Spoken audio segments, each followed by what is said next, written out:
college football. The game of the year. The game of the year, man. We got Colorado going against Baylor. This was a thriller, 38-31 from beginning to end. It was basically had you staring at the TV. We got a video here of the last play of basically what happened. And then we got Coach Prime talking. I'll say, they had just joined the Big 12, am I Yeah, correct? they just joined the Big This 12. was their first game against someone in the Big 12 playing Baylor? Correct. It was a conference. Yeah, it was their first conference game. Yeah, so, shout out to them. It was honestly the game of the year. Mm-hmm. I thought they were cooked. My co-host thought they were cooked. But let's see what happened here. Exactly. Smartly trying to get a reroute and all rushing from Man, one we were side. so stressed. We didn't know it was going to happen. But then he had to hit him with the bada bang. Perfect time. What's up, boss? You believe now? You hold on. Oh no. Do you believe in that? Do you believe?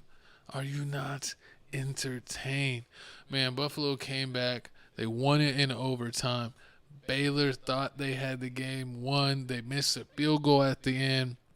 Buffalo, ended up being able to get it into overtime, and they scored on the first possession. Well, not on the first possession, but they got the first turn, and they scored a touchdown. So then Baylor had to score a touchdown as well. They basically drove it all the way down.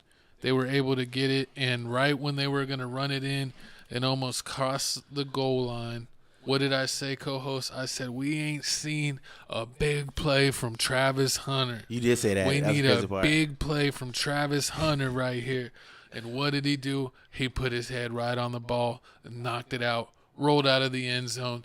Ball game. Exactly. Like my coach just said, man, he hit Dominic Richardson. Dominic Richardson was at like the 10-yard the goal line finna run it in.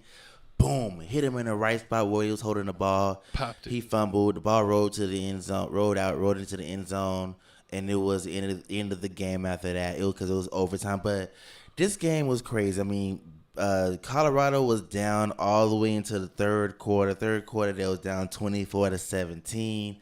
I mean, it was looking crazy out there. I mean, Shador was getting sacked. He got sacked 8 times this game, which is horrible. I mean, like the O-line is still trash. I mean, even when they play big teams like Nebraska, they get smashed. I know if they play Alabama, I know they definitely get smashed. And then they play Baylor, they win the game, but it's a shootout. The O-line can't cover anybody. Cornerbacks can't cover anybody. Running game is just trash. They got 91 total yards on the ground. Then I'm over here finding out that Shador Stevenson. I'm like, why you Shador Stevenson? See, you're thinking of Deshaun Stevenson. Shador Sanders. I'm like, why you don't scramble? See him scrambling in the game. I look up his stats. Last year he had 111 carries for negative 77 yards. He's good when he escapes the pocket and runs. He did. But he needs to do more of that. The problem is the reason that he has negative, I guess when you get sacked and, of course, you're behind the line and you're losing 7 or 10 yards usually when you're sacked, that goes against your yardage. So he's probably one of the most sacked quarterbacks, especially last year's. They're doing a little bit better this year? Yeah, they're doing a little bit better. A little bit better, but still always, close to getting sacked. And, that's what's going to happen. But I think his game is going to translate to the pros. It definitely will. I think he'll be a first-round draft pick for sure. But, I think Hunter's going to lock up that number 1 draft pick. Do you playing think both sides of the ball? Do you think Hunter is going to should win the Heisman?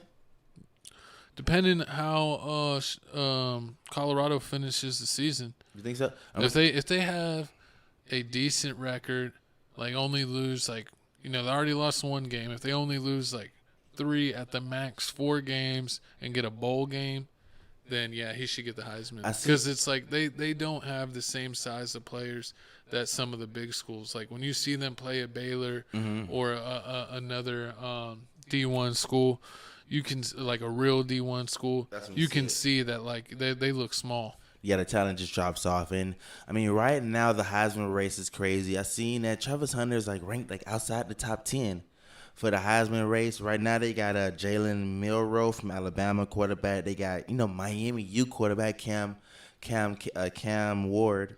And then you got Jason Dart from Ole Miss. Those are the quarterback. Those are the people right now that's leading the Heisman race. So you know it's gonna be hard for a wide receiver to win it, especially since he didn't get no touchdowns this game. What he had I think he had 7 catches for 130 and no touchdowns. Yeah, but I don't know. We'll see how it goes, but I definitely could see him not winning it.